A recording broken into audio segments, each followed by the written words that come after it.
ध्यान से देखना, आज की क्लास बहुत ही इम्पॉर्टेंट होगी।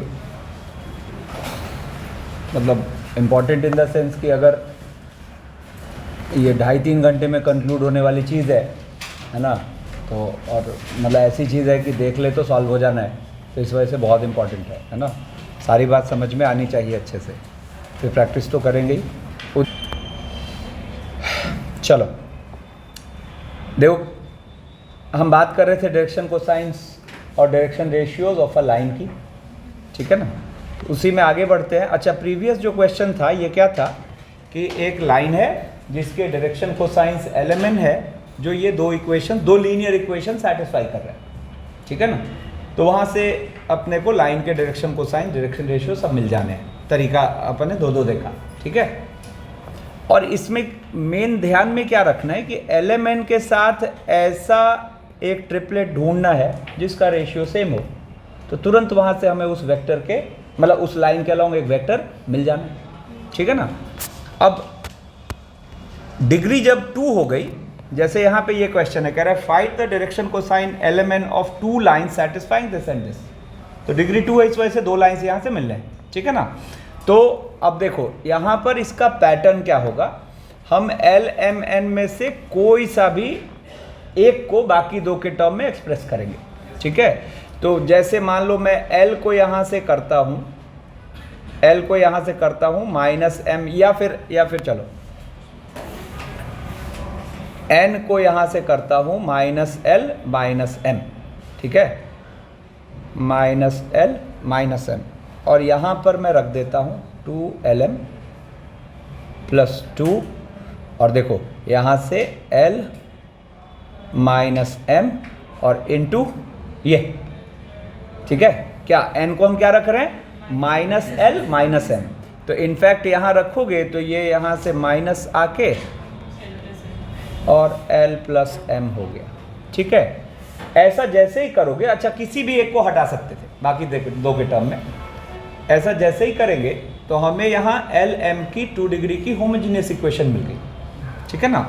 तो अब देखो इसमें क्या हुआ, यहाँ पर देखो तो -2L² और LM की बात करें तो +2LM, और यहाँ से देखो तो 2LM और -LM है ना, तो प्लस 3LM हो जाएगा। नहीं, अरे 2LM और -LM कितना हो गया, -1, नहीं सॉरी, हाँ +LM हो जाएगा, ठीक है, +LM, ठीक है, और finally +M²,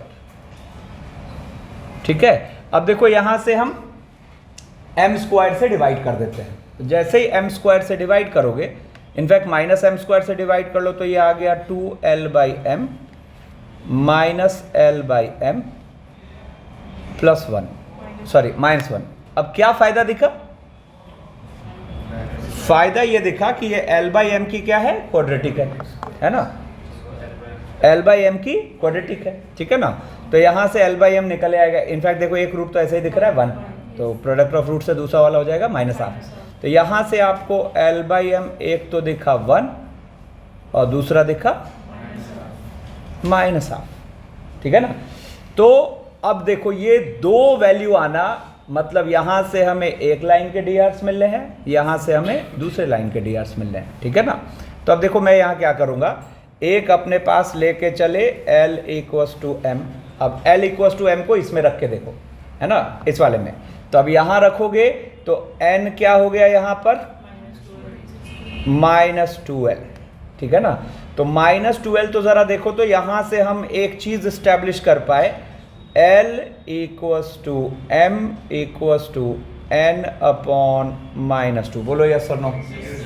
L = M = N/-2। कुछ अच्छा फील हुआ, ये वही काम हो गया जो यहाँ पर हुआ था, ठीक है ना। तो आपको देखा जाए तो एक, इनफैक्ट आप चाहो तो इसको ऐसे लिख सकते हो, L/1 M/1 और N/-2, ठीक है ना। तो एक लाइन के DRs क्या मिल गए, 1 1 -2, ठीक है ना। बिल्कुल उसी तरीके से जब हम देंगे मतलब बेसिकली L = 2M, सॉरी क्या कर रहा हूँ मैं यार, ठीक है, देखो 2l equals to minus M. अब 2l equals to minus M, तो अब इसको वापस इसमें रखते हैं, है ना। तो यहाँ से क्या आ गया, आप माइनस एम को l रखोगे तो आ गया n इक्वल्स टू l।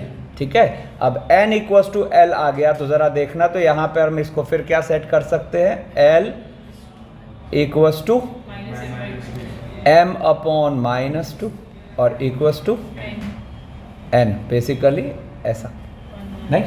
तो हमें दूसरा dr क्या मिला, 1 माइनस 2 और 1। ठीक है, तो आप देखो क्वेश्चन क्या कह रहा था कि find the direction cosines of the two lines. तो वहां से अब डीसीज लिखते हैं, डीसीज ऑफ फर्स्ट लाइन।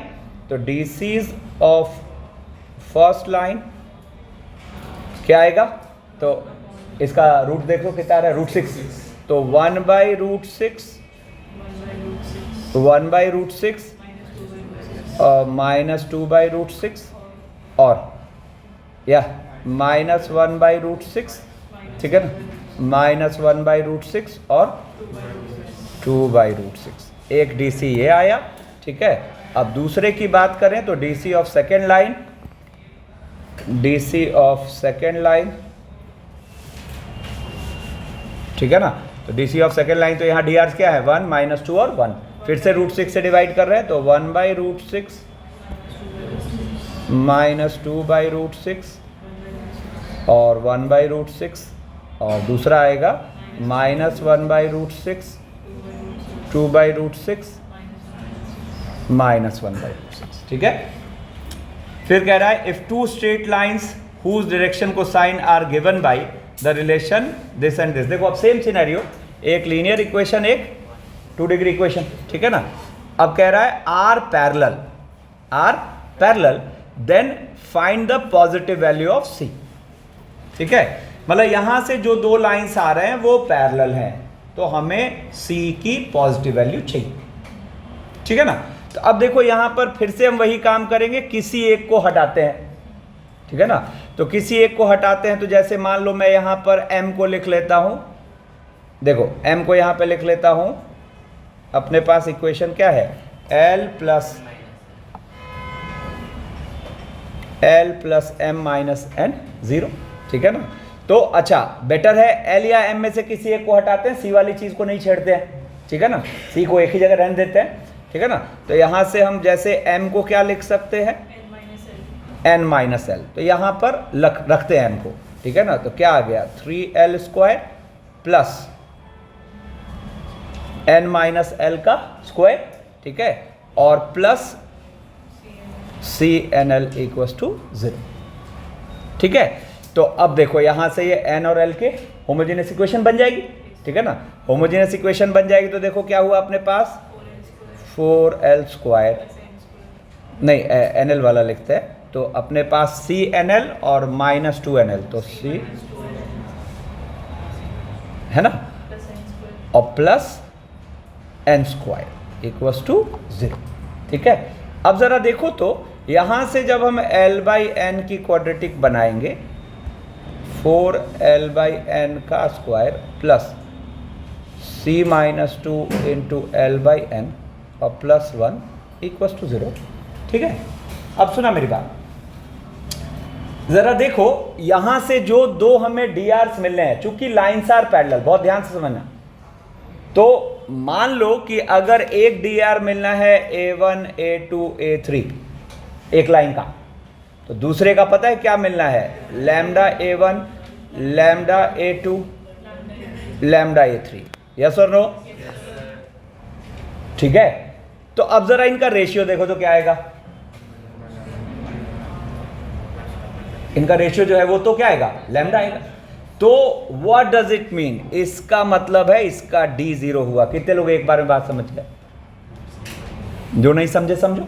चलो मान लो यहां पे अगर l/n की दो अलग वैल्यूज आ गई, तो वहां से दो डिफरेंट डायरेक्शंस मिलेंगे, जबकि हमें तो डायरेक्शन रेशियोज का सेट सेम ही रखना है। देखो ना पिछले क्वेश्चन में क्या था, हमें दो वैल्यू मिली तो दो अलग अलग drs मिल जाएंगे, set of drs, different direction के drs, तो हमें वो तो याद चाहिए ही नहीं, क्योंकि लाइंस क्या है, आपस में पैरेलल है।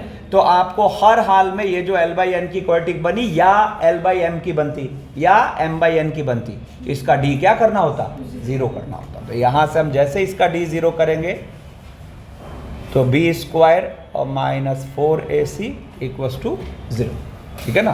तो यहाँ से C-2 की वैल्यू 4 या फिर -4, तो C की वैल्यू आ गई 6, ये रिजेक्ट हो जाएगा, ये सेलेक्ट हो जाएगा क्योंकि पॉजिटिव वैल्यू की बात कर रहे हैं, ठीक है ना। देखो फिर जैसे ये कह रहा है let alpha be the angle between the lines whose direction cosine satisfy the equation. अब देखो यहाँ पर क्या है, एक है L + M - N equals to 0, है ना, और दूसरा है L² + M² - N² equals to 0, ठीक है ना। तो अगर इनके यूज से जो दो लाइंस बन रहे हैं उनके बीच का एंगल अगर अल्फा है तो हमें साइन की पावर 4 अल्फा प्लस कॉस की पावर 4 अल्फा चाहिए, ठीक है ना। अच्छा, एंगल बिटवीन लाइंस का फंडा क्या हुआ, हमें अगर दोनों लाइंस के बीच एक एक वेक्टर मिल गया तो जो उन वेक्टर्स के बीच एंगल होगा वही angle between the two lines होगा। तो सेम क्वेश्चन हुआ, ठीक है ना। तब यहाँ पे देखो, फिर यहाँ पे LMN में से कोई एक हटाते हैं, तो जैसे यहाँ से देखो N को हम लिख लेते हैं L + M, तो ये हो गया L² + M² minus L + M² equals to 0, ठीक है। अब क्या हुआ यहाँ से अगर देखो तो, है ना, तो LM इक्वल्स टू 0। तो यहाँ से दो पॉसिबिलिटी खुलती है, या तो L0 या M0, ठीक है ना। तो L0 या M0। पहले तो L0 का मतलब क्या हुआ, L0 का मतलब हुआ cos अल्फा 0, मतलब वो जो अपनी लाइन है वो x एक्सिस से परपेंडिकुलर, I कैप से परपेंडिकुलर। M0 का मतलब हो गया J कैप से 90 डिग्री बनना, ठीक है ना। अब सुनो मेरी बात, तो जैसे ही हमने L को 0 रखा तो L को 0 रखते ही इस वाले में क्या आ गया, M/N। अब देखो यहाँ पे मैं वो काम करता हूँ, L/0 equals to M/1 equals to N/1। तो पहली बात तो आपको लगेगा सर डिनोमिनेटर में 0 डाल दिया आपने, यहाँ पे ये सिंबॉलिक होता है, इसका मतलब वो वाला particular angle π/2 cos alpha is 0, इसका ये फील होता है, ठीक है ना। अच्छा, 0 नीचे लिख सकते हैं तो 0 उधर ले भी जा सकते हैं, ठीक है ना। यहाँ से तो एक सेट ऑफ DR हमें क्या मिला, 0 1 1, ठीक है। अब दूसरा सेट ऑफ DR की बात करो तो यहाँ से देखो जब M0 रखोगे तो M0 रखते ही N इक्वल्स टू L, तो अपने को दूसरा सेट जो मिल रहा है वो क्या मिल रहा है ज़रा देखो, तो L/1 M/0 और N/1। तो basically we have got two vectors V1 that is J + K and V2 that is I + K, है ना। अब इनके बीच का एंगल, ठीक है ना।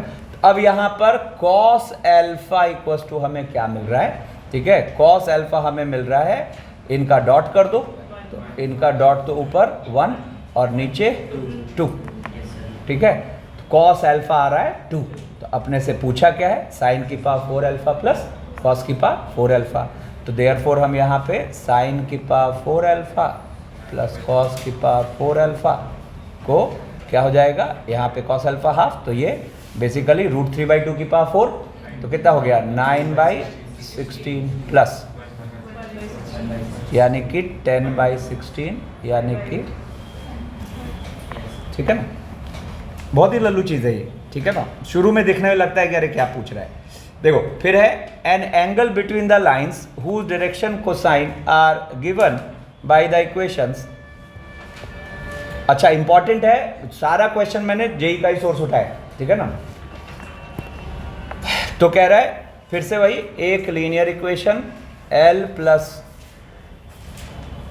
+ 3M + 5N इक्वल्स टू 0 और दूसरा 5LM - 2MN और +6NL इक्वल्स टू 0, ठीक है ना। अब क्या कह रहा है, an angle between the lines whose D C are this is, same question, अभी जो था वैसा ही क्वेश्चन हुआ, ठीक है ना। अब देखो यहाँ पर क्या करते हैं, जैसे L को हमने लिख लिया -3m -5m, ठीक है। और यहाँ से देखो तो 5m प्लस 6n और इनटू, रुको ना, 3m प्लस 5n कर देते हैं, है ना। और यहाँ पर प्लस 2mn, बात एक ही है, माइनस कंज्यूम करा दिया, ठीक है ना। तो यहाँ से देखो कितना हो गया, तो 15m स्क्वायर, ठीक है ना, 15m स्क्वायर और प्लस 25mn प्लस 18mn 43, और वहाँ से 2 45mn और प्लस,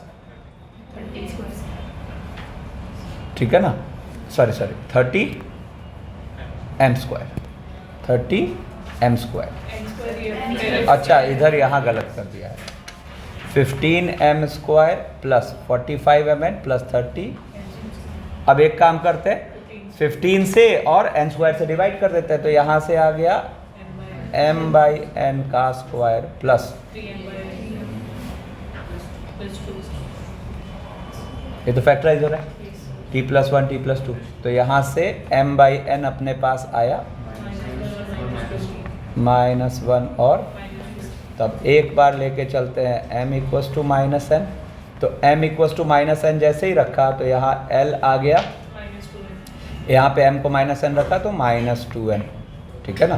तो यहाँ से हम इसको क्या कह सकते हैं, रुको पहले तो इक्वेट कर लो यहाँ से, तो l, ठीक है, और -2n है, तो l इक्वल्स टू यहाँ से 2m और इक्वल्स टू -2n, बात देखिए, है ना। अब इसको फिर उस पैटर्न पे ले आते हैं कि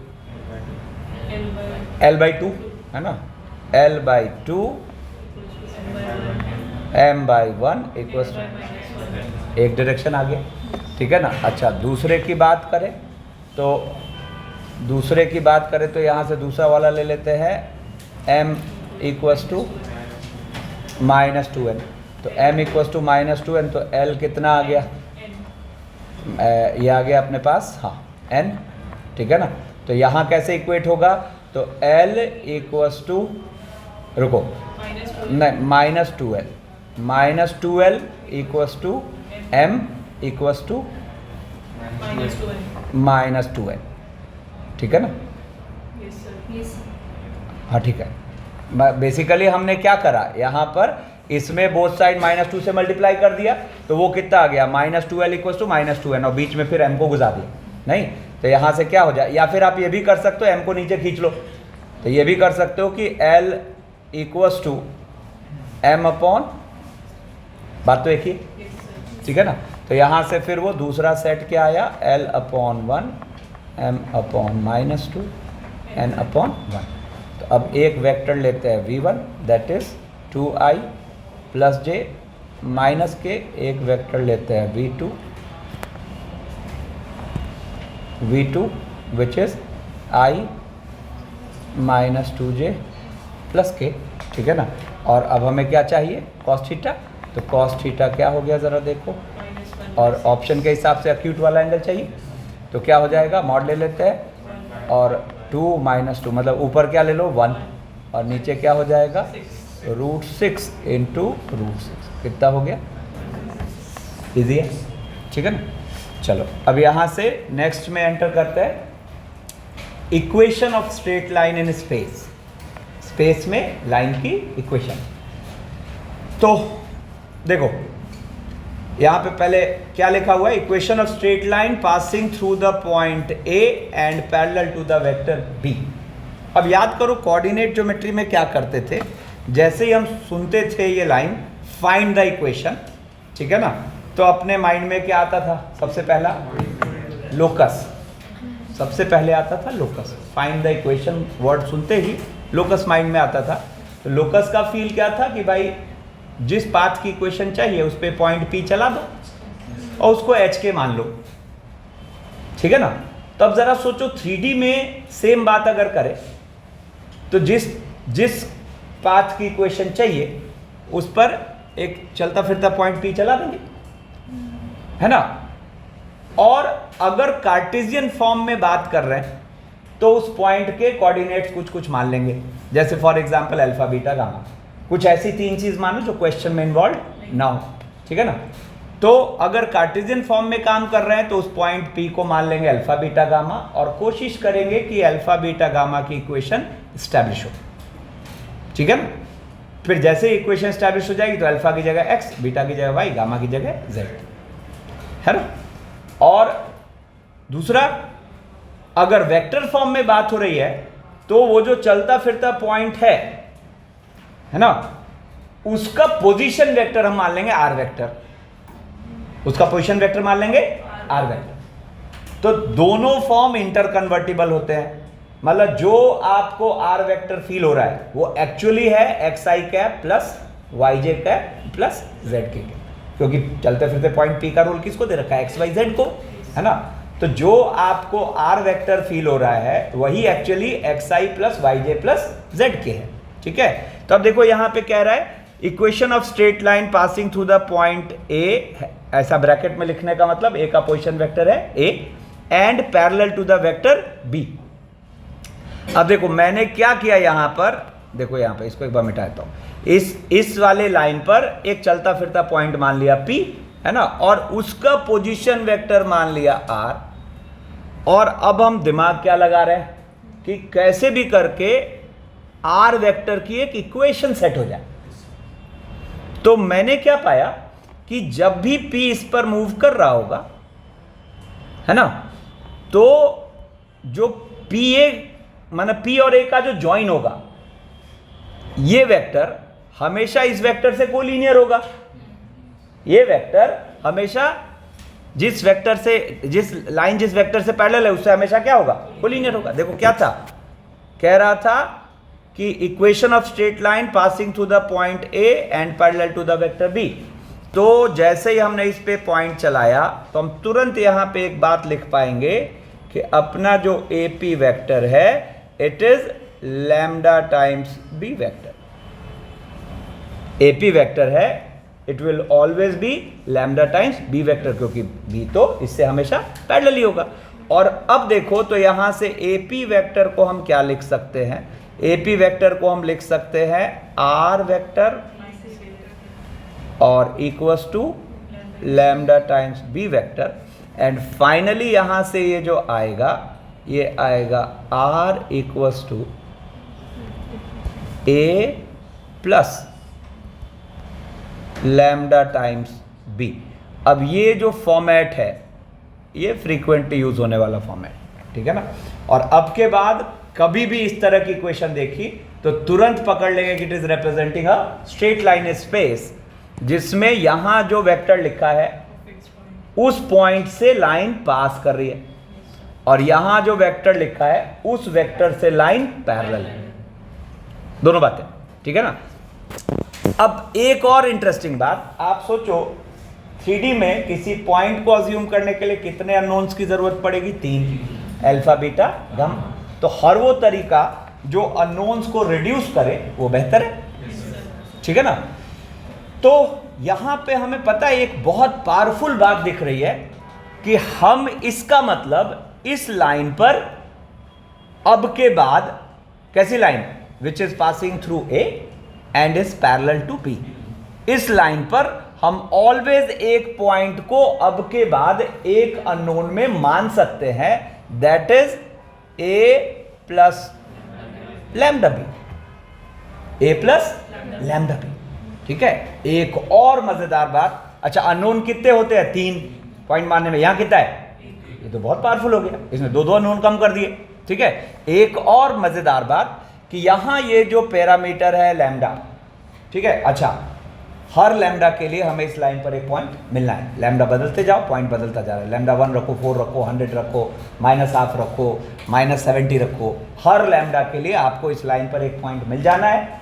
अब एक और मजेदार बात सुनो कि आप जरा यहां पर बोथ साइड्स मॉड लगा दो तो आपको यहां पर AP इक्वल्स टू क्या दिख रहा है, mod lambda into mod B। ठीक है, तो आप जिस पॉइंट को मान रहे हो लैम्डा के टर्म में, वहां पे ये लैम्डा आपको हमेशा ए से पी के डिस्टेंस का आइडिया दे देगा। अब कुछ मिला जाना पहचान लग रहा है, स्ट्रेट लाइन में भी हम ऐसा करते थे वहां, है ना, पैरामेट्रिक फॉर्म में, ठीक है ना, तो कुछ वैसा ही, बट सेंस यहाँ थोड़ा सा अलग है।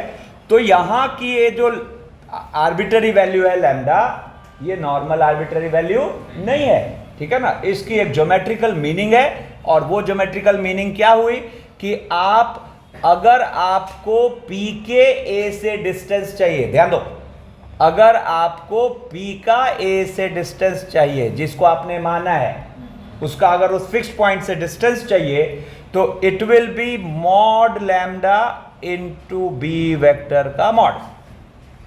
और एक और मजेदार बात, अगर आपने यहां बी वेक्टर की जगह बी कैप ले लिया, तो लैम्डा का मॉड आपको वो सीधा सीधा डिस्टेंस देगा। तो ये कई बार हमें फालतू के डिस्टेंस फॉर्मूले अप्लाई करने से बचाता है, ठीक है ना। तो यहाँ दोनों बातें ध्यान में रखनी है, एक तो हम इस पॉइंट पर, इस लाइन पर पॉइंट को एक अननोन में मान सकते हैं, दूसरा वो जो अननोन हम यूज कर रहे हैं उसकी एक ज्योमेट्रिकल वैल्यू है।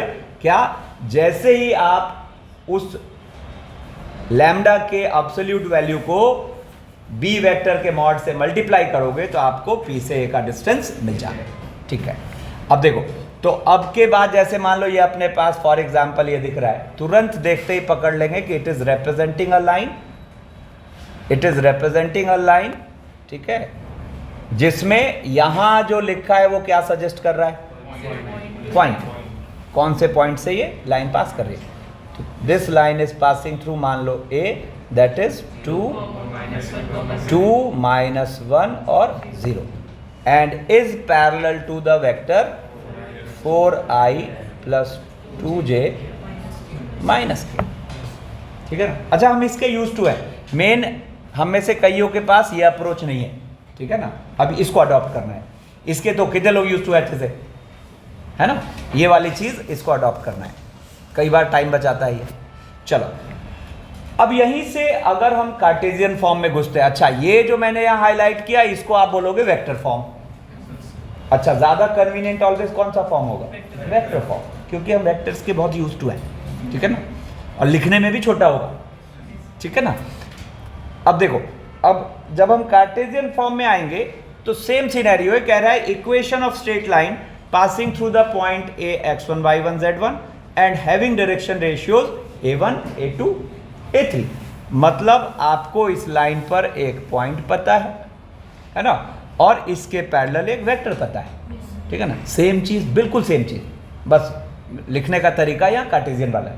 तो यहाँ पे देखो, मैंने वो चलता फिरता पॉइंट मान लिया एक्स वाई जेड, कायदे से हमें मानना चाहिए अल्फा बीटा गामा और तब रखना चाहिए एक्स वाई जेड, बट यहाँ फर्क नहीं पड़ रहा, तो हमने सीधा इस पॉइंट पी को क्या मान लिया, एक्स वाई जेड। और अब हम क्या दिमाग लगा रहे हैं, कैसे भी करके एक्स वाई जेड की इक्वेशन सेट हो जाए। तो फिर यहाँ मुझे क्या दिखा, वही बात कि A P vector is lambda times V vector, है ना। अब आप A P vector is lambda times V vector, तो आप यहां पर ए पी वैक्टर क्या लिख पा रहे हो, x - x1 × i plus y - y1 × j plus z - z1 × k equals to lambda times a1i plus a2j plus a3k, ठीक है। अब बोथ साइड आई जे के का कोएफिशिएंट करते हैं इक्वल। तो देखो यहां से अपने पास देखो ना, x - x1 आ रहा है लैम्डा a1, y - y1 आ रहा है लैम्डा a2 और z - z1 आ रहा है लैम्डा a3। और देखो यहाँ से एक फॉर्मेट निकल के आ रही है, x - x1 upon a equals to y a1 y - y1 upon a2, ठीक है ना, और z - z1 upon a3 equals to lambda. अब ये भी फ्रीक्वेंटली दिखने वाला फॉर्म, इसको कार्टेशियन फॉर्म बोलते हैं, जिसमें यहाँ जो है वो आपको बता रहा है कि लाइन कौन से पॉइंट से पास कर रही है, और यहाँ जो है वो बता रहा है कि लाइन कौन से वेक्टर से पैरेलल है ना। लेकिन अगर आप इसमें ये बातें कभी भी यूज़ करना चाह रहे हो तो make sure X Y Z का कोफिशिएंट 1 होना चाहिए। एक्स वाई जेड का कोफिशिएंट 1 है तो फिर ठीक है ना।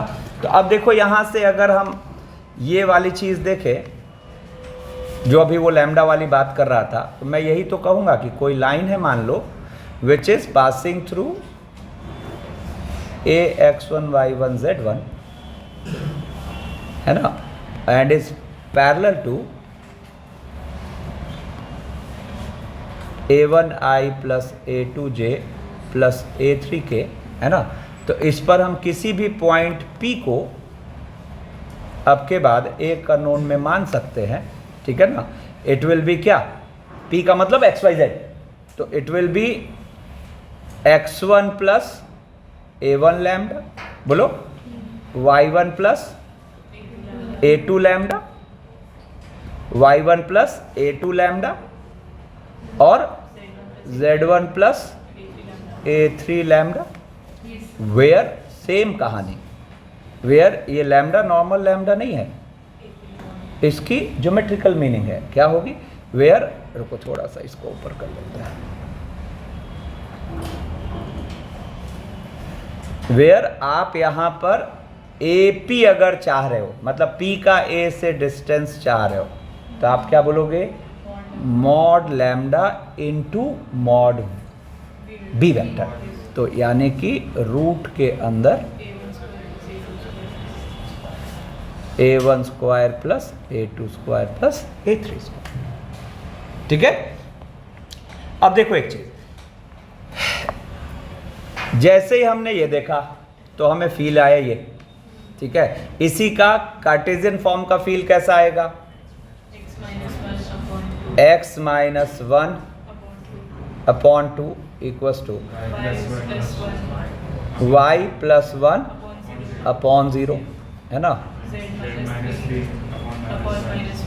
अपॉन माइनस 1, ठीक है। अब इक्वल्स टू लैम्डा, जिसमें हम अगर चाहे तो P को बोल सकते हैं 2 लैम्डा प्लस 1 माइनस 1 और minus lambda plus 3, where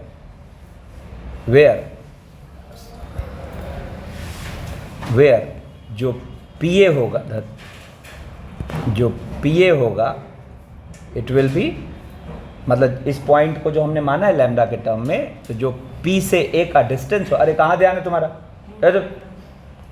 PA जो होगा it will be mod lambda into root के अंदर 4 प्लस 1, ठीक है। अब देखो, जैसे मान लो अपने पास ये वाली लाइन लिखी है ना, तो अब कुछ सिंपल बातें समझो। जैसे मान लो अपने पास ये वाली लाइन है, ठीक है ना, ये है ना, और इस लाइन पर हम, छोड़ो ऐसा लिखा हुआ है, और इस लाइन पर हम कोई पॉइंट P को एक अननोन में मानना चाह रहे हैं। कहीं क्वेश्चन देखा हमने और हमें ऐसा फील हो रहा है कि यार एक अननोन में मान लेते तो बढ़िया था, ठीक है ना। तो इस लाइन पर किसी, अरे काहे को पेन चला देखना, इस लाइन पर किसी पॉइंट P को मानने के लिए, एक अननोन में मानने के लिए इस लाइन को स्टैंडर्ड फॉर्म में लाने की जरूरत बिल्कुल भी नहीं है। आप यहां सीधा इसको इक्वल टू लैम्डा बोलोगे और आप इस P को फिर मान लोगे, देखो क्या, -3 लैम्डा माइनस 1 लैम्डा, रुको नहीं इसके साथ रखो ना, तो ये आ गया अपने पास 2 माइनस लैम्डा अपॉन 3, बोलो 2 माइनस लैम्डा, बात देखिए है ना, 2 माइनस लैम्डा अपॉन 3, ठीक है ना, 2 माइनस लैम्डा अपॉन 3 और 2 लैम्डा प्लस 3, ठीक है ना। ये फॉर्मेट होने का मतलब आप उस लाइन पर एक पॉइंट को एक अननोन में मान सकते हो, बट यहां फिर लैम्डा की कोई ज्योमेट्रिकल मीनिंग नहीं रहेगी, है ना, यहाँ इस लैम्डा की कोई ज्योमेट्रिकल मीनिंग नहीं है। हाँ, अगर आपको कहीं ये पकड़ना है कि ये लाइन, अब मान लो मैं यहाँ वापस इसी लाइन को कॉपी करता हूँ, अब मान लो आपको देख के किसी लाइन को फील हो रहा है कि भाई इसके पैरेलल कौन सा वेक्टर है ये पकड़ना है, तो ये वाला फॉर्म अभी आपकी हेल्प नहीं कर सकता। उसके लिए फिर आपको स्टैंडर्ड फॉर्मेट में इसको लाना पड़ेगा। तो स्टैंडर्ड फॉर्मेट में लाना पड़ेगा तो देखो यहाँ पर इसको मैं क्या करता हूँ, इसको मैं कर देता हूँ, ये तो ठीक है, x + 1/-3 और यहाँ से -3 से डिवाइड कर लेते हैं, तो इसको हम कह पाएंगे, है ना, और ये तो ठीक है, z-2/2, ठीक है। अब देखो, अब यहाँ इसको देख के मैं मजे से कह सकता हूं कि it is passing through a point A जिसके कोऑर्डिनेट्स हैं -1, 2/3, 2। अच्छा, एक और बात, मान लो आपको इस लाइन पर रैंडम कोई एक पॉइंट मानना है, उसके लिए भी स्टैंडर्ड फॉर्मेट की जरूरत नहीं है। आप लैम्डा की कोई भी एक कन्वीनियंट वैल्यू ले लो, जैसे फॉर एग्जांपल लैम्डा ले लिया 1, तो लैम्डा लेते ही 1 आपको एक पॉइंट तो मिल ही रहा है ना। तो अगर आपको इस लाइन पर एक पॉइंट चाहिए, 2 पॉइंट चाहिए, तो आप ऐसे लैम्डा की वैल्यू यूज करके निकाल सकते हो। उसके लिए भी स्टैंडर्ड फॉर्मेट पे जाने की जरूरत नहीं है। स्टैंडर्ड फॉर्मेट पे जाने का मेन पर्पस होता है उसके पैरेलल वेक्टर कौन सा है वो देखना। अब जैसे देखो, हमें ये जो 3 वैल्यूज दिख रही है, ये इसके डीआरस हो गए, एक बार हमने स्टैंडर्ड फॉर्म में सेट कर लिया है तो, ठीक है ना। अब यहाँ ये डीआर ले हम, या फिर कोई कॉमन मल्टीपल मार दे, तो जैसे चलो मैं यहाँ पर एक चीज़ करता हूँ, -3 से मल्टीप्लाई कर देता हूँ, तो -3 से मल्टीप्लाई करूँगा तो क्या बनेगा, 9, दूसरा 1 और तीसरा, तो मुझे इसके पैरेलल एक वेक्टर पता है 9i + j, समझे क्या, ठीक है ना। अच्छा, इनमें से कोई एक वैल्यू 0 हो रही है तो वहाँ सरप्राइज नहीं होना है, ठीक है ना। यहाँ वो 0 ये बता रहा है, अगर फर्स्ट वाला ये 0 है तो बता रहा है कि line is perpendicular to x axis, second वाला 0 है तो line is perpendicular to y axis and so on, ठीक है ना। चलो अब देखो, यहाँ से अब कहानी को आगे बढ़ाते हैं। कह रहा है equation of line passing through the 2 points A and B, मतलब A का पोजीशन वेक्टर A है, B का पोजीशन वेक्टर B है। तो अब देखो, अब यहाँ से माइंडसेट क्या बनेगा कि अगर हमें किसी लाइन की इक्वेशन चाहिए तो हम सोचेंगे कि कैसे भी करके मुझे उस लाइन पर एक तो पॉइंट मिले और उसके पैरेलल एक वेक्टर मिले, ये 2 बातों पे टिके रहेंगे, ठीक है ना।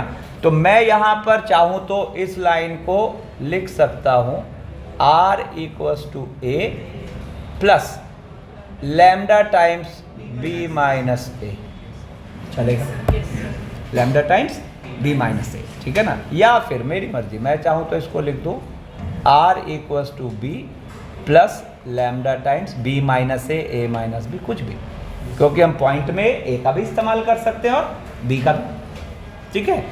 अब यहीं पे मान लो अगर ये कार्टेशियन फॉर्म होता, तो कार्टेशियन फॉर्म होता तो क्या होता, ज़रा देखो कि मान लेते हैं कि एक लाइन है which is passing through A x1 y1 z1 and B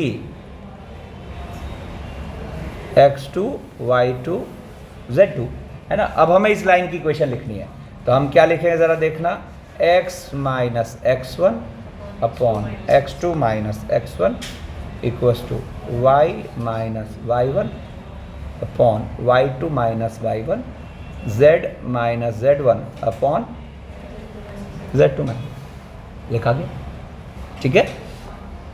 अब जैसे वो कह रहा है if the line this makes a right angle with the line this then 4 lambda plus 9 mu is equal to. अब देखो, ये दोनों लाइंस राइट एंगल पे, अच्छा सुनो, ये दोनों लाइंस राइट एंगल पे है तो ये इंटरसेक्टिंग होंगे, क्या ये ज़रूरी है, no. Angle between the lines का इस बात से कोई लिंक नहीं है कि लाइंस आर इंटरसेक्टिंग और नॉट, ठीक है ना। तो अब कह रहा है ये दोनों लाइंस राइट एंगल बना रहे हैं तो हमें 4 लैम्डा प्लस 9 म्यू की वैल्यू चाहिए। हम क्या करेंगे, दोनों लाइंस को स्टैंडर्ड फॉर्मेट में लेके चले आते हैं, ठीक है ना। तो अब दोनों लाइंस को स्टैंडर्ड फॉर्मेट में लेके आओगे तो कैसे लेके आओगे, अब सोचो, ठीक है। हाँ, मतलब हम इसको लिख लेंगे x माइनस 2, पहली लाइन को लिख रहे हैं, फिर दूसरा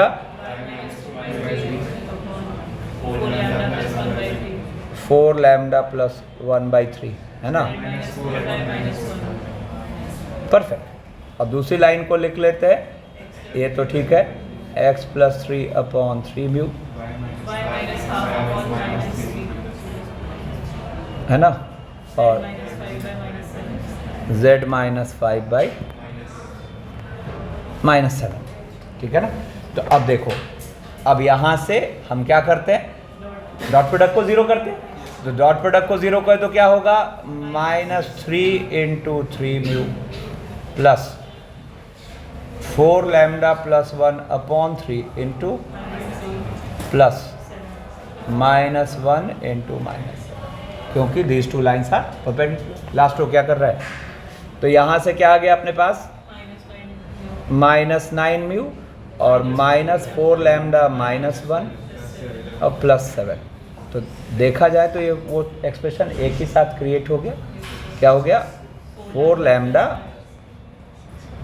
plus 9 mu, 4 lambda plus 9 mu equals to 6, and answer is 6। फिर देखो कह रहा है, if the two lines this and this are perpendicular then an angle between the lines L2 and L3, ठीक है, L2 एंड L3।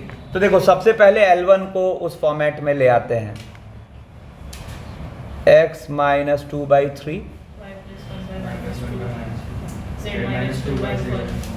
0 0 0, है ना, z minus 2/0। अब देखो ना, 0 इधर ला सकते हैं, मान लो इसको लैम्डा करोगे, 0 को उधर ले जाओ तो यही तो आएगा, ठीक है ना। तो देखो एक लाइन L1 अपनी ये हो गई, L2 को देखो x minus 1/1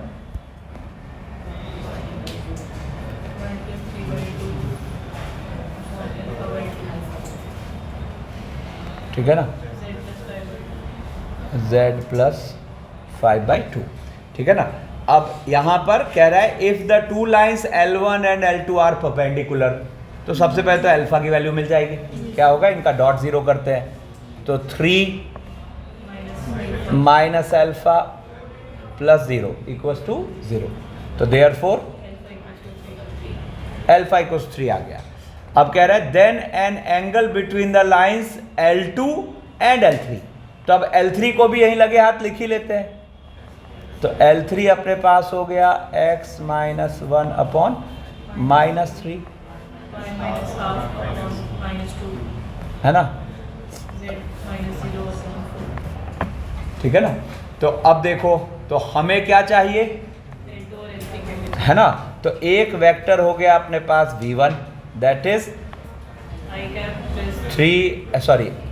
i cap plus, in fact चाहो तो मल्टीपल कर लो, तो क्या हो जाएगा, देखो बेसिकली क्या है, 1 3/2 और 2, तो 2 से मल्टीप्लाई कर लो, तो क्या हो गया 2i cap plus 4k cap, है ना। और एक वेक्टर ले लेते हैं v2, है ना, या फिर जो जैसा लाइन है वही यहाँ पे लोअर सफिक्स भी ले लेते हैं। L2 के अलॉन्ग हो गया v2, L3 के अलॉन्ग हो गया v3। v3 क्या हो जाएगा, तो -1 से मल्टीप्लाई कर दो, तो इसको क्या बोलोगे 3i। अब आपको क्या चाहिए, v1 एंगल v2, नहीं, तो यहाँ पर अगर हम cos थीटा की बात करें तो ये हो गया कितना, तो 6 + 6 -16 का मॉड, अक्यूट की बात हो रही, और अपॉन ये हो जाएगा रूट के अंदर 29 ना, 16 9 25 4, और दोनों बार रूट 29 है, तो 29 हो गया, ठीक है ना। तो यहाँ से ये कितना आ गया अपने पास 4/29। तो आंसर क्या हो गया, सेकंड वर्स 29/4। सब मुफ्त के नंबर है, ठीक है ना, मैं कोई एफर्ट की ज़रूरत ही नहीं है। देखो यहाँ पर फिर नेक्स्ट है, कह रहा है if the equation of the line passing through the point 0 - ½ 0 and perpendicular to the lines this and this, ठीक है ना।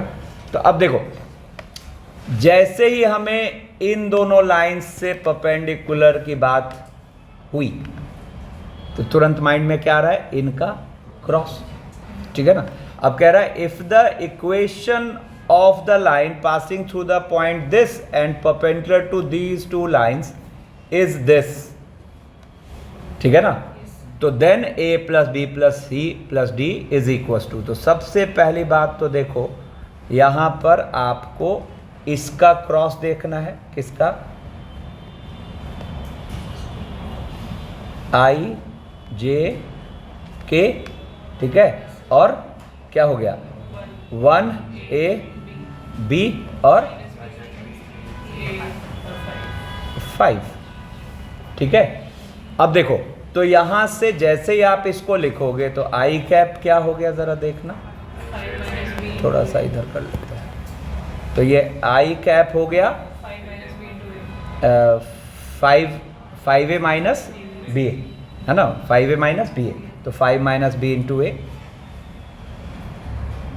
ठीक है। फिर जे कैप की बात करो तो जे कैप हो गया माइनस बी स्क्वायर माइनस 5, यानी कि minus of B square plus 5, ठीक है ना। और फिर ये हो जाएगा a into 1 plus B, A into, ठीक है। अब देखो अब क्या है, ये वाली चीज नहीं, क्या कह रहा था, the equation of the line passing through the point this and perpendicular through these two lines, ठीक है, इज ये वाली, है ना। तो अब देखो यहां पर सबसे पहले तो हमें -2d -4 से ये drs मिल रहे हैं, क्यों, क्योंकि हमने फर्स्ट टू लाइंस के अलॉन्ग जो वेक्टर्स थे उनका क्या किया है, क्रॉस, दोनों से परपेंडिकुलर होंगे, और साथ के साथ ये इसको सेटिस्फाई भी कर रहा है ना। तो सेटिस्फाई कर रहा है तो सबसे पहले हम क्या करते हैं, डी और सी को निकाल लेते हैं, बोलो ना, क्योंकि डी सी भी अल्टीमेटली चाहिए। तो अब देखो जरा, तो यहां पर हम इस पॉइंट को इस लाइन में सेटिस्फाई कराते हैं, तो देखो क्या होगा, यहां से 0 -1 अपॉन -2, चलो मैं पूरा लिख ही देता हूं, 0 -1 अपॉन -2, और ये हो जाएगा -½ प्लस 4 अपॉन डी, और 0 सॉरी -½ प्लस 4 अपॉन डी, और 0 -3 अपॉन -4। देखो तो यहाँ से क्या हो गया अपने पास, तो पहले तो डी निकाल लेते हैं, तो डी निकालोगे तो यहाँ से d/2, यानी कि d = 2 हो गया, d हो गया, माइनस माइनस तो कैंसिल कर दो, और d हो गया उधर जाके 8 और -1 यानी कि 7, ठीक है। और फर्स्ट और लास्ट को रखते हैं तो c/4 = ½ तो c हो गया 2, ठीक है ना। और अब देखा जाए तो इसका मतलब एक वेक्टर आया -2i, है ना, मतलब अगर चलो वहां से v वेक्टर एक सोचते हैं तो v वेक्टर क्या आया 2i -7j, और नहीं अरे माइनस से मल्टीप्लाई कर दिया, 2i -7j और प्लस 4k, तो ये v vector will be parallel to this, है ना। तब ये v vector will be parallel to this, तो यहां पर क्या होगा जरा देखो, तो आप क्या कहोगे 5 - b into a upon 2 equals to क्या b² प्लस 5/7 और equals to a into 1 plus b/4। तो सबसे पहले तो फर्स्ट और लास्ट को टिका देते हैं, फर्स्ट और लास्ट को टिकाओगे तो क्या हुआ, a गया, बोलो, तो ये आ जाएगा, फर्स्ट और लास्ट को टिकाया तो 2, देखो ना a कैंसिल, तो 10 - 2b और इक्वल्स टू 1 प्लस b, है ना। तो देयरफॉर b इक्वल्स टू कितना आ गया 3, ठीक है ना।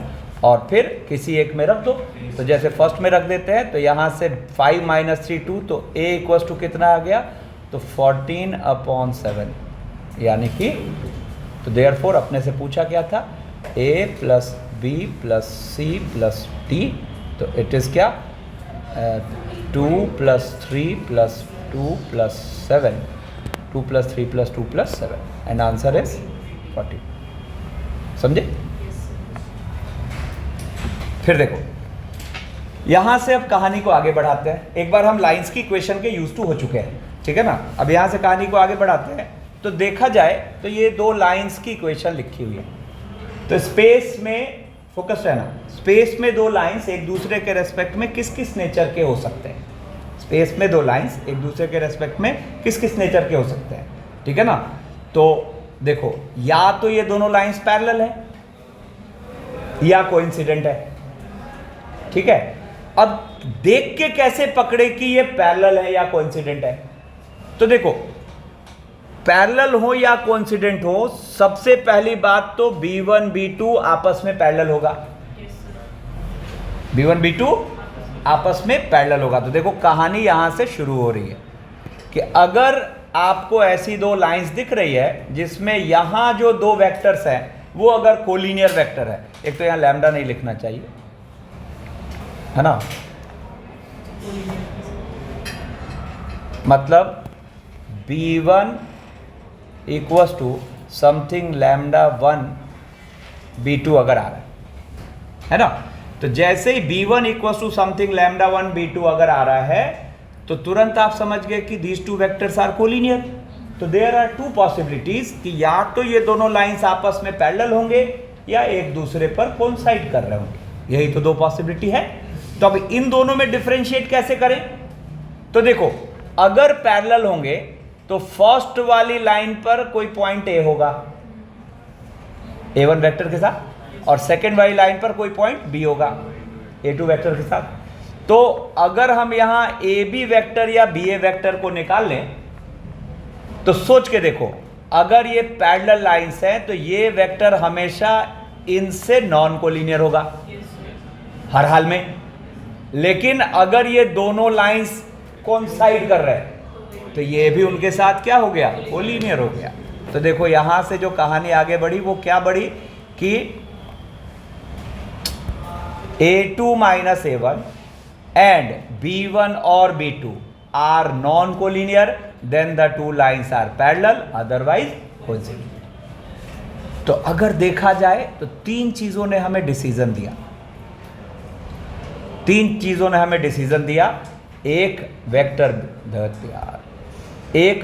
B1, एक वेक्टर B2 और एक इनका डिफरेंस।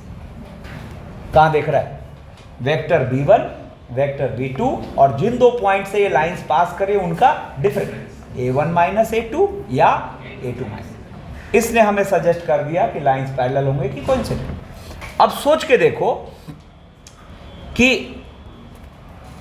यहां वाली दो चीजें कोलिनियर है तो ये दो बातें, अगर नॉन कोलिनियर है तो फिर क्या श्योर हो गया कि भाई एक बात तो तय है कि लाइंस पैरेलल नहीं होंगे। तो लाइंस पैरेलल नहीं होंगे तो देयर आर टू पॉसिबिलिटी, या तो लाइंस इंटरसेक्ट कर जाए या फिर नॉन कोप्लेनर हो, जिनको हम स्क्यू भी कहते हैं, ठीक है। तो अब देखो कहानी कहां से शुरू हुई कि if B1 and B2 are non collinear, ठीक है ना, then the two lines are either intersecting और नॉन कोप्लेनर। नॉन कोप्लेनर का एक दूसरा नाम स्क्यू भी है, ठीक है ना। तो अब यहां इसको दोनों में फर्क करने में कौन हेल्प करेगा, दोनों में हेल्प करने में दोनों में फर्क करने में कौन हेल्प करेगा। तो जरा देखना फिर से वही कहानी, सोच के देखो, अगर दोनों लाइंस मीट कर रहे हैं तो एक वेक्टर हो गया B1, एक वेक्टर हो गया B2 और एक वेक्टर हो गया AB या BA। ये तीनों वेक्टर्स हमेशा एक प्लेन में होंगे। If the two lines are intersecting तो B1 वेक्टर B2 वेक्टर और उसके साथ A1 - A2 या A2 - अरे नींद मत काट, A1 - A2 या A2 - A1, ये जो तीन वेक्टर्स हैं ये हमेशा कोप्लेनर होंगे, है ना। तो यहां से हमें क्या मिला कि अगर ये बॉक्स 0 हो गया, प्रोवाइडेड कि आप श्योर हो कि B1 B2 नॉन कोलिनियर है, तो B1 B2 कोलिनियर होगा तो भी तो बॉक्स जीरो हो जाएगा, तो वहाँ मिस इंटरप्रेट हो जाएगा। यहाँ बात ही कब हो रही है, जब B1 B2 नॉन कोलिनियर है। तो अगर B1 B2 नॉन कोलिनियर है तो इस बॉक्स का जीरो होना, इसने डिसीजन दे दिया कि लाइंस आर इंटरसेक्टिंग, और साथ के साथ इस बॉक्स का नॉन जीरो होना, उसने डिसीजन दे दिया कि लाइंस आर स्क्यू। क्यों? क्योंकि अगर ये नॉन इंटरसेक्टिंग है तो ये वेक्टर, ये वेक्टर, ये वेक्टर हमेशा नॉन कोप्लेनर है। हमारी बात समझ में? तो अगर देखा जाए तो चारों का जो कंक्लूजन है वो तीन वेक्टर्स मिलकर डिसाइड कर रहे हैं, B1 vector, B2 vector and A1 minus A2 vector या A2 माइनस A1 वेक्टर। तो ये तीन मिलके सारी कहानी कह रहे हैं। देखो अब एक बार समरी बनाते हैं। मान लेते हैं अपनी ये लाइन है दिस एंड दिस, तो हमें सबसे पहले चेक कर लेना है कि B1 वेक्टर और B2 वेक्टर कोलिनियर है क्या, ठीक है ना। अगर कोलिनियर है तो तुरंत फिर A1 माइनस A2 से देखना है कि क्या ये भी उनसे कोलिनियर है। अगर A1 माइनस A2 भी उन दोनों से कोलिनियर है तो लाइंस आर कोइंसिडेंट। अगर A1 माइनस A2 उनसे नॉन कोलिनियर है तो लाइंस आर पैरेलल। लेकिन जैसे ही B1 और B2 नॉन कोलिनियर हुए तो फिर हमें एक बॉक्स देखना है, और वो बॉक्स क्या है, box of A1 minus A2, B1 and B2। अगर ये बॉक्स जीरो है तो लाइंस आर इंटरसेक्टिंग या कोप्लेनर, जो भी बोल दो, ठीक है ना। और अगर ये बॉक्स नॉन जीरो है तो नॉन कोप्लेनर या स्क्यू, ठीक है। अब सुनो, कोप्लेनिटी के साथ एक चक्कर है ना। चक्कर क्या है, देखो कि लाइंस कोप्लेनर कब कब होंगे, तो two parallel lines will always specify a plane, है कि नहीं। Two intersecting lines will always specify a plane. तो अगर आपको कहीं लाइंस कोप्लेनर है ये सोचना है तो आपको दोनों ऑप्शन माइंड में रखने हैं कि कहीं लाइंस पैरेलल तो नहीं है। अब पैरेलल में कोइंसिडेंट का ध्यान रखेंगे, कोई कोइंसिडेंट लाइंस के कोप्लेनिटी का कोई सेंस बनता नहीं, उसे तो हजारों लाखों प्लेन पास करेंगे, ठीक है ना। तो दो लाइंस के कोप्लेनिटी पे अगर जाना है तो आपको दो बातें चेक करनी है, लाइंस पैरेलल है कि नहीं, या फिर लाइंस इंटरसेक्टिंग है कि नहीं, ठीक है। तो डिसीजन कौन दे रहा है, A1 minus A2 vector, B1 vector और B2। इसकी अच्छी समरी माइंड में रखनी है, ठीक है। अब यहां से आगे बढ़ते हैं, तो अब इसमें आगे फिर डिस्कशंस क्या क्या हो सकते हैं, सोच के देखो। अगर लाइंस पैरेलल है, अगर लाइंस पैरेलल है तो इनके बीच का शॉर्टेस्ट डिस्टेंस क्या, एक पॉइंट। दूसरा, अगर लाइंस इंटरसेक्टिंग है तो इनका पॉइंट ऑफ इंटरसेक्शन क्या, दूसरा पॉइंट। और अगर लाइंस स्क्यू है तो इनका शॉर्टेस्ट डिस्टेंस क्या। तो शॉर्टेस्ट डिस्टेंस का मतलब हम एक ऐसे सेगमेंट की तलाश करेंगे जो दोनों से एक साथ परपेंडिकुलर, ठीक है। तो अब जरा सुनो, सबसे पहले तो हम इसका काम तमाम करते हैं, ठीक है। बहुत ध्यान समझना, ये बहुत फ्रीक्वेंटली यूज होता है। दो लाइंस इंटरसेक्टिंग है कि नहीं ये पता करना, तो ये तो पता करना हमें बॉक्स से आता है, A1 minus A2, B1 B2, ठीक है। लेकिन अगर दोनों बातें एक साथ कह दी कि दो लाइंस इंटरसेक्टिंग है कि नहीं, और अगर इंटरसेक्टिंग है तो उनका पॉइंट ऑफ इंटरसेक्शन क्या, अरे ध्यान दो, उनका पॉइंट ऑफ इंटरसेक्शन क्या है ना। तो इसका बेस्ट रास्ता होगा, अब जरा सोचना बहुत ध्यान से, आपको हर लैम्डा इस पर एक पॉइंट देगा है ना, और हर म्यू इस पर एक पॉइंट देगा, है ना। अब सुनो, तो हम चाह रहे हैं कि ऐसी कोई लैम्डा की वैल्यू और ऐसी कोई म्यू की वैल्यू हो जिसके लिए कि दोनों के आर वेक्टर सेम हो जाए, तो वही तो मीटिंग पॉइंट होगा, समझ रहे हो। फिर से सुनो, क्या कह रहा हूं मैं, ऐसी कोई लैम्डा की वैल्यू जिसके लिए कि जो आर वेक्टर आया वो पॉइंट होगा, और ऐसी कोई म्यू वैल्यू जिसके लिए जो आर वेक्टर आएगा वो भी एक पॉइंट होगा। अगर ये दोनों सेम हो जाए तो लाइंस विल मीट, है ना, और वहीं पे वो पॉइंट उसका मीटिंग पॉइंट हो गया। तो इसका बेस्ट तरीका क्या होगा, इसका बेस्ट तरीका होगा, अरे कहाँ चला गया, हाँ, इसका बेस्ट तरीका होगा कि हम दोनों आर को इक्वेट कर देंगे। ठीक है, इसीलिए नहीं इक्वेट करें कि एक जैसा दिख रहा है, ठीक है ना, सब आर वेक्टर तो सेम ही रहेगा, ठीक है ना। यहां इक्वेट करने के पीछे पर्पस क्या है, हम कोई लैम्डा और म्यू ढूंढना चाह रहे हैं जिसके लिए कि दोनों आर सेम हो जाए। तो अच्छा, जो भी डेटा होगा वो आईजेके के टर्म में होगा। तो आईजेके के टर्म में होगा तो नोटिस करो, आपको जैसे ही दोनों का आर इक्वेट करोगे, मतलब दोनों का बोथ साइड आई का कोफिशिएंट, जे का कोफिशिएंट और के का कोफिशिएंट आपने बराबर कर दिया, तो लैम्डा म्यू की इक्वेशन बनी 3, सॉल्व करने के लिए 2 ही काफी है। तो 2 की सॉल्विंग अगर थर्ड को सेटिस्फाई कर रही है तो इंटरसेक्टिंग है और पॉइंट ऑफ इंटरसेक्शन आ जाता है। ठीक है, चलो अब देखो, जैसे यहां कह रहा है let P be the point of intersection of the lines this and this, then shortest distance of P from the line this. ठीक है, अब ध्यान दो, तो इसका मतलब सबसे पहला अटैक तो पॉइंट ऑफ इंटरसेक्शन पे करना है।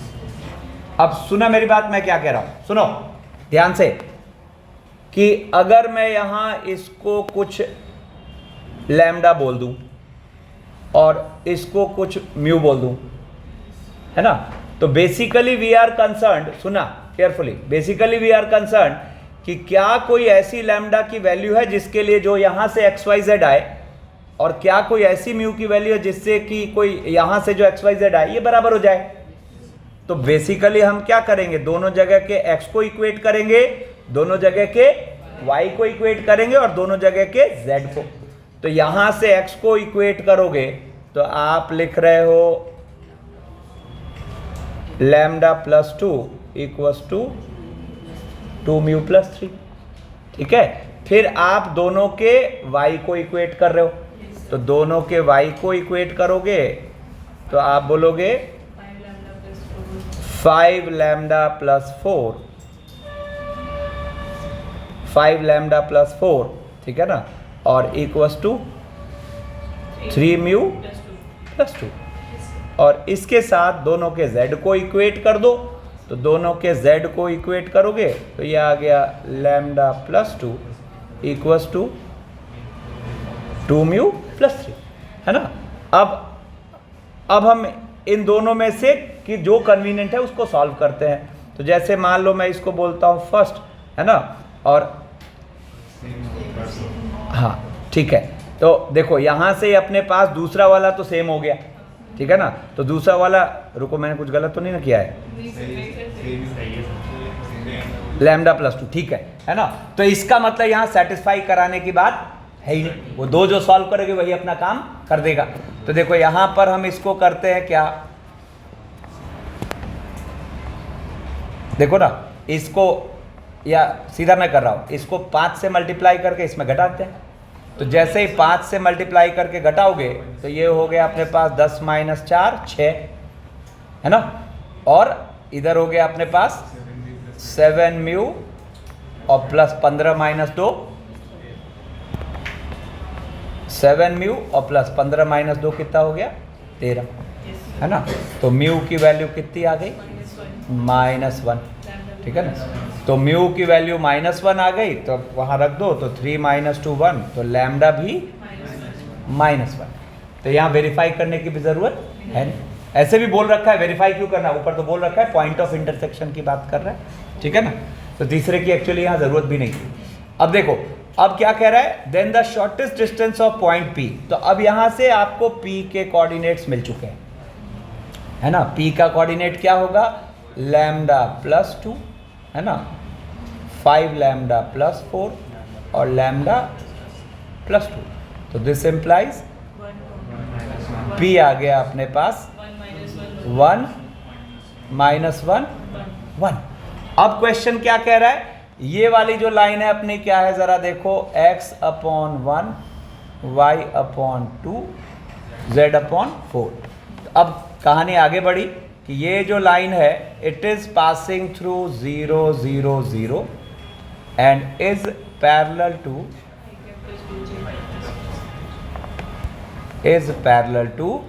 I plus 2j plus 4k। ठीक है ना। अब एक पॉइंट है अपना P दैट इज 1 माइनस 1 1। अब इससे इस पर डाले गए परपेंडिकुलर की लेंथ। ये तो पुरानी कहानी, ठीक है ना, उसके लिए फुट निकालने की जरूरत नहीं है। हम यहां क्या करेंगे, तो ये अपने पास क्या हो गया, परपेंडिकुलर वाला। कभी भी लेंथ चाहिए तो ढूंढो अलोंग की परपेंडिकुलर, अगर परपेंडिकुलर वाला चाहिए तो क्रॉस, अलोंग वाला चाहिए तो डॉट। तो यहां पर मैं क्या करूंगा, अगर ये अपने पास O है तो OP मतलब बेसिकली H इक्वल टू क्या बोलोगे आप, OP क्रॉस, इसको अगर मैं कुछ V बोल दूं, नहीं तो OP cross V upon mod V। ठीक है ना। तो OP cross V upon mod V। तो ज़रा देखो यहाँ पर रफ में हम पहले वो डिटर्मिनेंट सॉल्व करते हैं। तो I J K और OP का मतलब हो गया 1 माइनस 1 1 और V वेक्टर हो गया 1 2 4। ठीक है ना।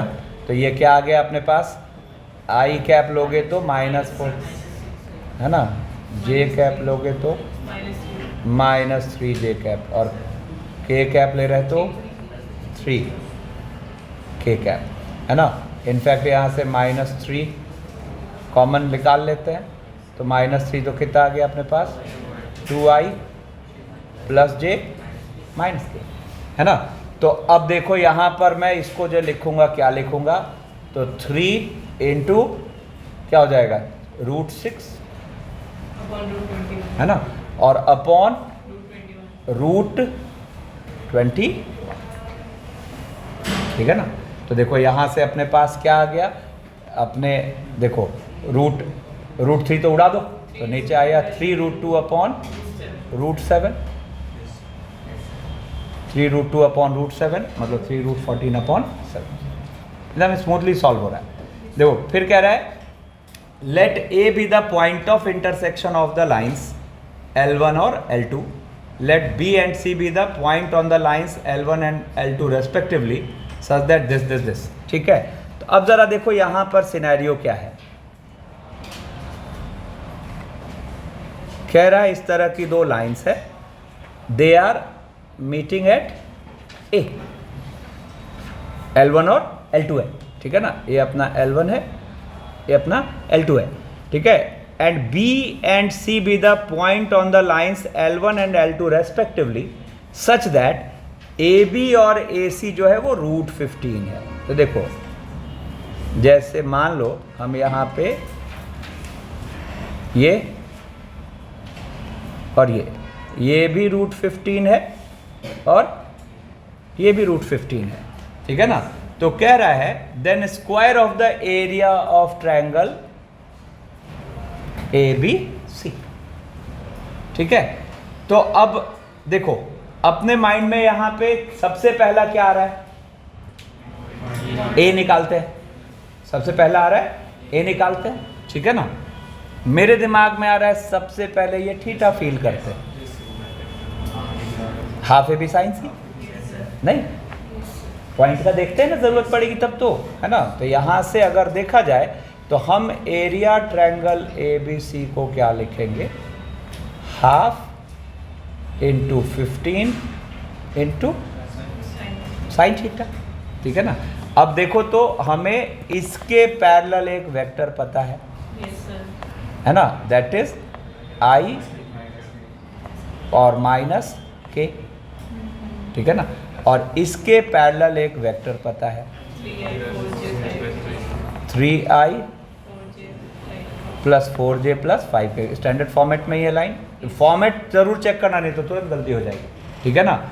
अब मान लेते हैं इसको कुछ v1 और इसको कुछ v2, नहीं तो cos थीटा इक्वल्स टू हम क्या लिख सकते हैं, तो ये अपने पास आ गया 3 -5 का मॉड और अपॉन √2, और ये हो गया अपने पास √16 9 25, हाँ √50 है ना, 5√2, ठीक है ना। तो कितना हो गया 1/5, ठीक है ना। तो अपने पास जब हम साइन थीटा की बात करेंगे तो ये कितना हो गया, हाफ इंटू 15 और इंटू √24/5, ठीक है ना। तो √24/5 तो बेसिकली इट इज 3√6 है ना। तो अपने को क्या चाहिए, square of the area of triangle. देखो एकदम स्मूथ सॉल्विंग हो रही है ना। फिर देखो अब उन दो चीज़ों की तैयारी करते हैं कि भाई अगर लाइंस स्क्यू है, ये हमने कुछ कैसे एग्जांपल्स देखे, पॉइंट ऑफ इंटरसेक्शन बेस्ड, ठीक है ना। अच्छा, हर बार जरूरत हो मतलब पॉइंट ऑफ इंटरसेक्शन निकालना ही पड़े ये जरूरी नहीं है। देखो ना, अब यहाँ अननेसेसरी कैलकुलेशन होता। अच्छा, in case if we are interested हम निकाल सकते थे, है ना। तो बट यहाँ डेटा के हिसाब से जरूरी नहीं था, ठीक है। अब देखो, अब उन दो चीज़ों की तैयारी करते हैं कि भाई अगर स्क्यू लाइंस है तो शॉर्टेस्ट डिस्टेंस क्या है ना, और अगर पैरेलल लाइंस है तो शॉर्टेस्ट डिस्टेंस क्या, ठीक है ना। अब देखो यहां पे सबसे पहले समझाता हूं projection of a line segment on a given line, ठीक है। Projection of a line segment on a given line, ठीक है। अब इसको यहां मॉडल पे समझाता हूं। देखो मेरे हाथ में ये पेन है, ठीक है, और मुझे इस पेन को इस एज पे प्रोजेक्ट करना है, या चलो छोड़ो, ये पेन है, ठीक है। इस पेन को मान लो वहां वो एज दिख रहा है ना, उस पर प्रोजेक्ट करना है।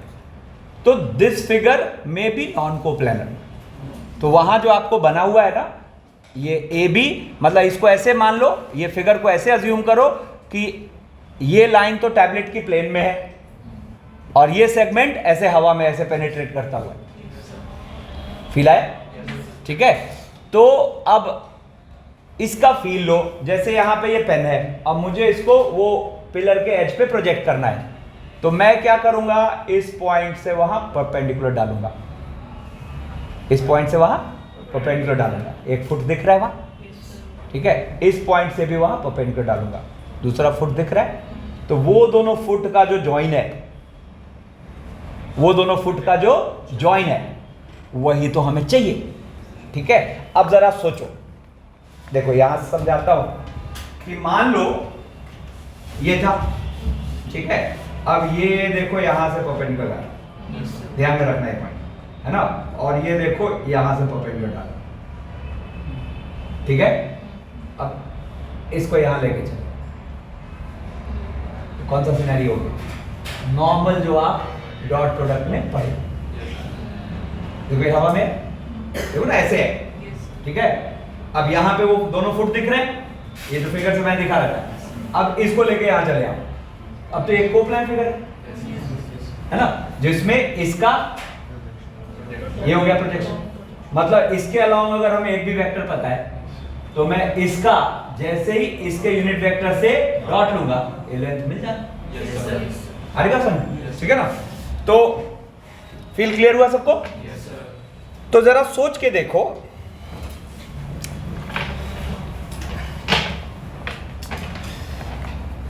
मतलब इसको हमने कैसा लिया, इसको हमने ऐसे लिया कि ये वाली जो लाइन है अपनी ये टैबलेट के प्लेन में है, और ये वाली जो लाइन है ये हवा में है, ये जो सेगमेंट है, और कह रहा है कि ऐसे ये जो सेगमेंट है ये बन रहा है ए बी को ज्वाइन करने से, और हमें इस ए बी का इस वाली लाइन पर प्रोजेक्शन चाहिए।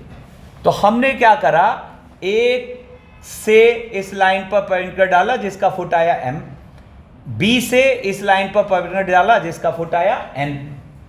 अब ये जो दो फीट ऑफ परपेंडिकुलर्स हमें मिल रहे हैं, इनका ज्वाइन, जिसको हम बोल रहे हैं mn, इसी को हम बोलेंगे सेगमेंट AB का प्रोजेक्शन ऑन दिस लाइन, है ना। और अभी जो मैंने पेन वाले मॉडल से आपको समझाया, अगर आप उसको समझ गए हैं तो it is as simple as कि अगर आप mn की लेंथ लिखना चाह रहे हो तो आप क्या करोगे, जिसका प्रोजेक्शन चाहिए वो वेक्टर, ठीक है ना, और जिस पर चाहिए उसके अलॉन्ग यूनिट वेक्टर, यानी कि AB dot B upon mod B, यही तो वो कहानी कहेगा, समझ रहे हो।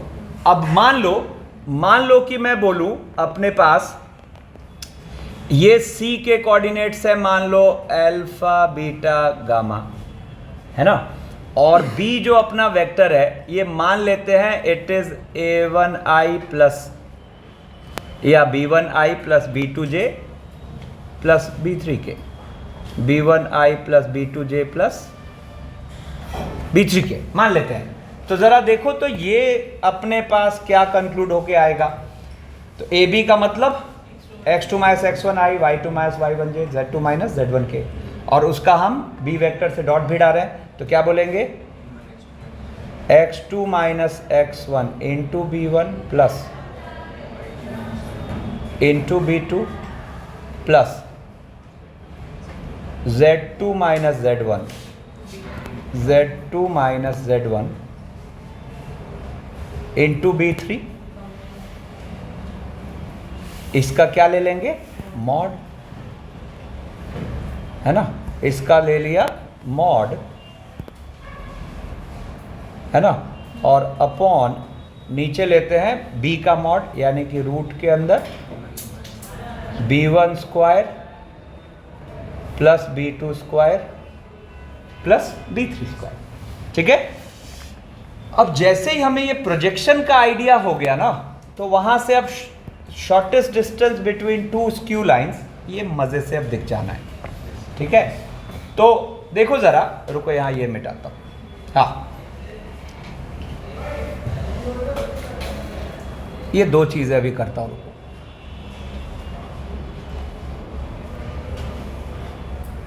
देखो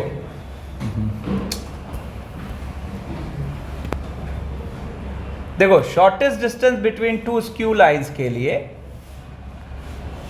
मान लो अपनी ये दो स्क्यू लाइंस हैं, और इस मॉडल को समझने का बेस्ट तरीका क्या होगा, आप मान लो कि जो नीचे वाली लाइन है ना वो टैबलेट की प्लेन में है, और जो दूसरी लाइन मैंने बना रखी है वो ऐसे हवा में है, तो नॉन कोप्लेन हो गए, ठीक है ना। अब अगर हम चाह रहे हैं कि ये जो दोनों लाइंस हैं जिनके लिए हम पहले से श्योर हैं कि दे आर स्क्यू लाइंस, तो अगर हम चाह रहे हैं कि हमें इनके बीच का शॉर्टेस्ट डिस्टेंस मिले, इनके बीच का शॉर्टेस्ट डिस्टेंस मिले, तो हम यही तो चाह रहे हैं कि हमें एक ऐसा सेगमेंट मिल जाए, ऐसा सेगमेंट की लेंथ मिल जाए जो सेगमेंट दोनों लाइंस पे एक साथ परपेंडिकुलर, जो सेगमेंट दोनों लाइंस पे एक साथ परपेंडिकुलर, ठीक है। तो अब इसका रास्ता हम क्या निकाल रहे हैं जरा सोचो। तो पहले तो हमने ये जो mn है इसको एक्सटेंड कर दिया, ठीक है ना, और दूसरा हमने AB को ज्वाइन कर दिया। अब अगर देखा जाए तो आप फील करो वो mn क्या फील हो रहा है, सेगमेंट AB का प्रोजेक्शन लाइन L पर, बोलो हाय ना, सेगमेंट AB का प्रोजेक्शन लाइन L पर, क्वाइट ऑब्वियस। तो अब सेगमेंट AB का प्रोजेक्शन चाहिए तो AB वेक्टर, जिस पर चाहिए तो हम क्या सोच रहे हैं, उसके अलोंग कोई यूनिट वेक्टर मिले, उसके अलोंग कोई यूनिट वेक्टर मिले। तो हम क्या पा रहे हैं कि भाई ये जो लाइन L है it is simultaneously perpendicular to B1 vector and B2 vector.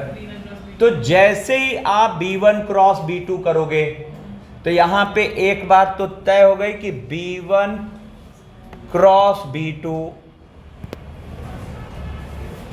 here Kartik ध्यान दो, B1 cross B2 will be parallel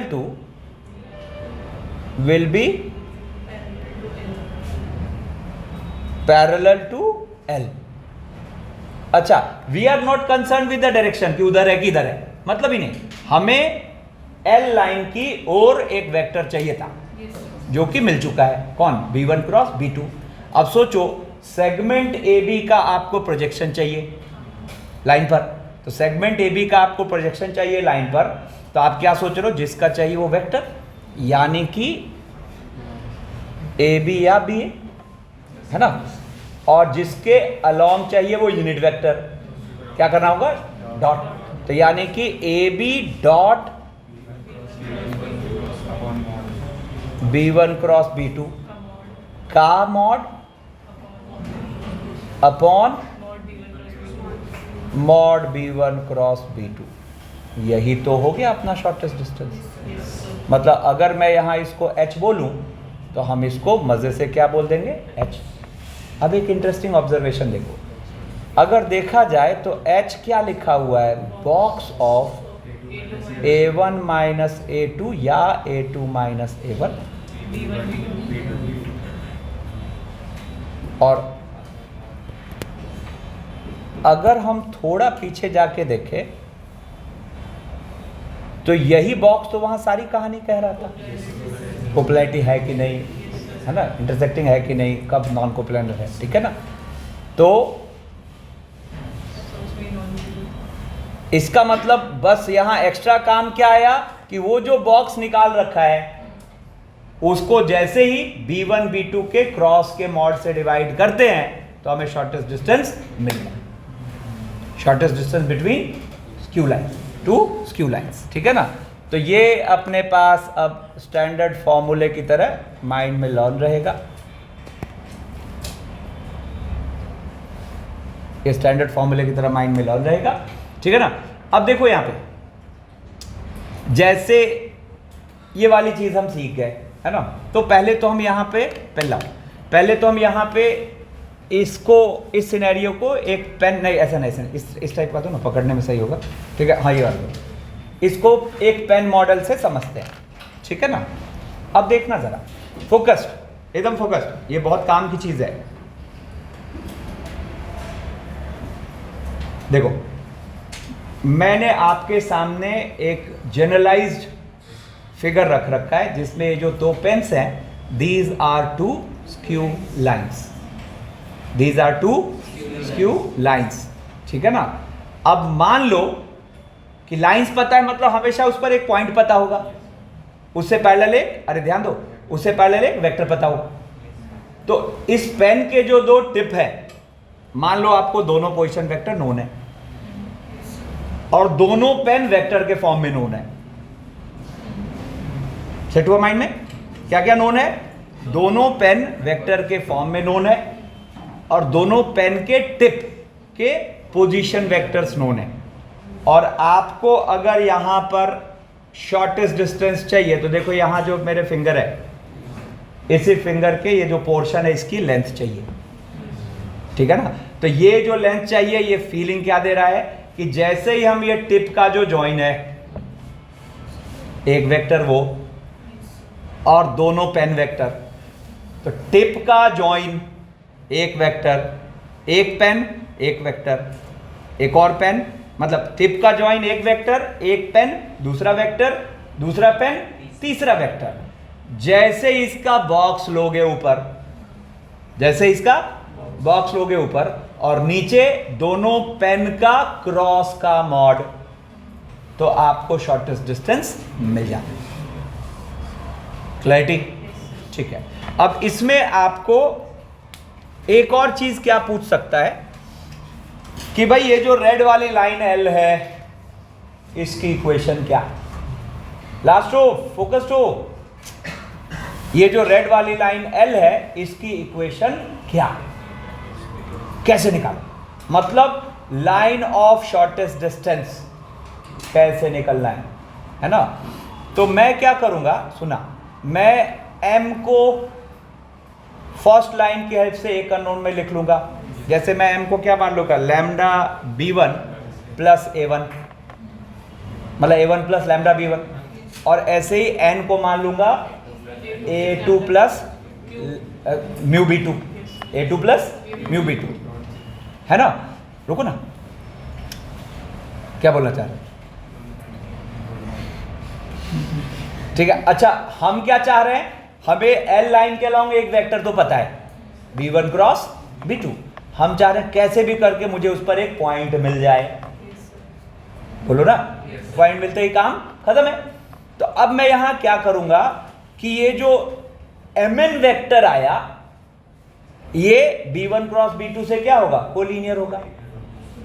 तो mn वेक्टर दोनों का ज्वाइन है ना। अब दोनों का ज्वाइन वो B1 क्रॉस B2 आ रखा है अपना, तो उसके जो drs आएंगे उससे हम क्या ले लेंगे? Equal ratio. तो आपको लैम्डा और म्यू की लीनियर इक्वेशंस बनती दिखेंगी, वहां से लैम्डा और म्यू में से कोई एक चाहिए। लैम्डा मिल गया तो m पॉइंट मिल गया, म्यू मिल गया तो n पॉइंट मिल गया, और उसी समय हमने लाइन ऑफ शॉर्टेस्ट डिस्टेंस की इक्वेशन लिख दी। अभी सब भी करके देखेंगे, चिंता नहीं करना है। फिर देखो, अब यहां बात हो रही है shortest distance between two parallel lines. तो shortest distance between two parallel lines, देखो अब यहां पे एक ध्यान दो, एक लाइन है which is passing through A1, है ना, and is parallel to B। दूसरा लाइन है which is passing through A2 as well as parallel to B। मैंने जानबूझ के यहाँ दोनों जगह वेक्टर क्या रख लिया? सेम। नहीं भी सेम होगा तो सेम बना सकते हैं, ठीक है ना।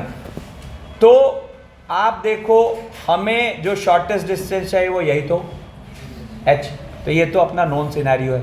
क्या होगा?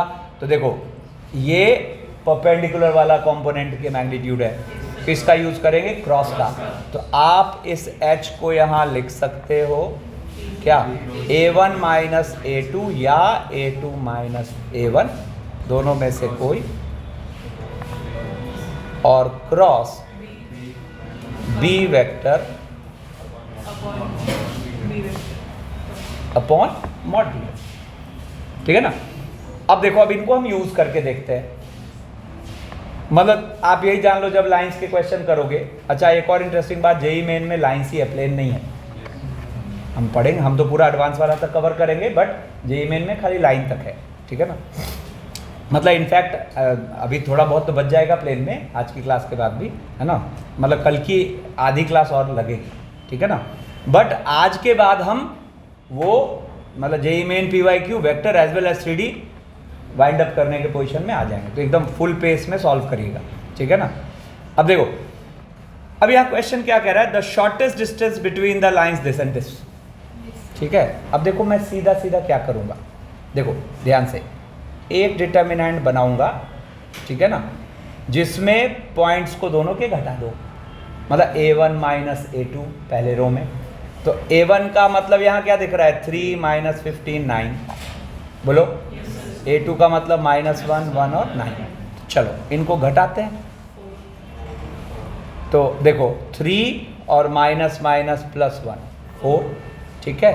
फिर उसके बाद -15 -1 -16, ठीक है, और 9 -9 0, ठीक है। और फिर एक वेक्टर ले लेते हैं ये, एक वेक्टर ले लेते हैं ये, ठीक है ना। अच्छा, बी केयरफुल, हम कई बार वो मिस्टेक कर जाते हैं कि लाइन स्टैंडर्ड फॉर्म में था ही नहीं और हमने यूज़ कर लिया, तो उसके XYZ का कोफिशिएंट 1 रखने देखने की हैबिट रखो, नहीं तो गलती हो जाएगी, ठीक है।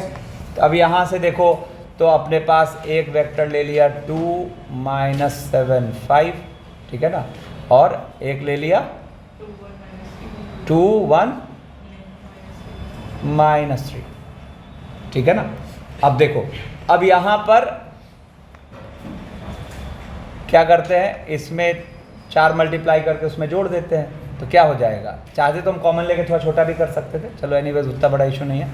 तो 4 2 2, ठीक है ना, और इसमें 4 मल्टीप्लाई करके जोड़ा, तो यहाँ हो गया 0, यहाँ हो गया 1 9, और 0 5 -3 इक्वल्स टू यहाँ से क्या आ गया? तो 4 और -3 -48, ठीक है।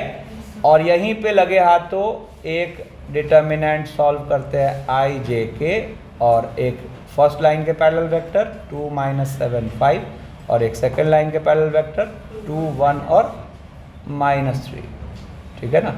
तो ये आ गया अपने पास आई, और 21 - 5 16, जे तो 10 और प्लस 6 16 और के 16, ठीक है ना। तो अब हम सीधा ये शॉर्टेस्ट डिस्टेंस h लिखते हैं, है ना। h लिखते हैं तो h अपने पास क्या आ गया, h अपने पास आ गया 4 × 48 ऊपर, है कि नहीं, 4 × 48 ऊपर और 16 × √3 नीचे, है ना। तो ये कितना आ जाएगा अपने पास 4√3। जिसको उतना कन्वीनियंट नहीं दिख रहा है तो रिस्क नहीं लेना है, सबसे पहले दोनों लाइंस की पहचान कर लेनी है। जैसे फर्स्ट लाइन की पहचान क्या करेंगे, 3 - 15 9, और इससे पैरेलल एक वेक्टर पता है 2i - 7j + 5k। दूसरे लाइन की पहचान क्या हुई, b दैट इज -1 1 9, और इससे पैरेलल एक वेक्टर है 2i + j -3, और अपने पास आराम से फिर h को हम देख लें। क्लियर। अब देखो, हाँ मैं क्या बोल रहा था, बात पूरी नहीं, अरे ध्यान दो। मैं बोल रहा था कि आप जब क्वेश्चंस करोगे तो मतलब आपको 55-60% क्वेश्चन बस स्क्यू लाइन पर देखो, मतलब ये सबसे इंपॉर्टेंट चीज़ है जो जेईई मेन पूछ रहा है, ठीक है ना। और लल्लू है एकदम, है ना, बस ये सिनेरियो मिस नहीं करना है। और कभी कभी अच्छा होता है तो वो पेन वाला मॉडल घुसता है, अभी देखेंगे कैसे। अब जैसे यहाँ कह रहा है if the shortest distance between the lines this and this is इतना, then find the largest possible value of mod lambda. अब जैसे मान लो यहाँ पे हम अगर a को लिखें तो क्या लिखेंगे, b को लिखें तो क्या लिखेंगे, -2 -5 4। इसके पैरेलल वेक्टर को क्या लिखेंगे, इसके पैरेलल वेक्टर को क्या लिखेंगे, -3i + 2j + 4k, ठीक है। अब हमें क्या चाहिए, तो देखो एक डिटर्मिनेंट लेते हैं ए बी का जॉइन, यानी कि क्या हो गया लैम्डा +2